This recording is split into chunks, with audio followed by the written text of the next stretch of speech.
Seiring makin tingginya kasus COVID-19 dalam 2 pekan terakhir, pembelajaran tatap muka untuk SMA, SMK dan sederajat dilakukan evaluasi. Kementerian Koordinator Bidang Maritim dan Investasi, Kemendikbudristek, Kementerian Dalam Negeri, Kementerian Kesehatan dan Kementerian Agama menyetujui pemberian diskresi kepada kabupaten kota yang melaksanakan PPKM level 2. Hal ini pun ditegaskan Sekretaris Jenderal Kementerian Pendidikan Kebudayaan Riset dan Teknologi atau Kemendikbudristek, Suharti, yang menyatakan mulai Kamis 3 Februari 2022, daerah-daerah dengan PPKM level 2 disetujui untuk dapat menyesuaikan PTM dengan kapasitas siswa 100% menjadi kapasitas siswa 50%.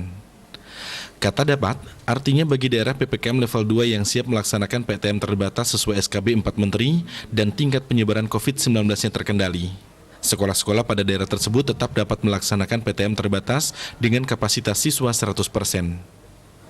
Terkait ini, Kepala Dinas Pendidikan, Pemuda dan Olahraga, Kadisdikpora Provinsi Bali Ketut Ngurah Boy Jayawibawa mengatakan Bali akan mengikuti SE Kemendikbudristek nomor 2 2022 tentang relaksasi keputusan bersama 4 Menteri tentang panduan penyelenggaraan pembelajaran di masa pandemi COVID-19.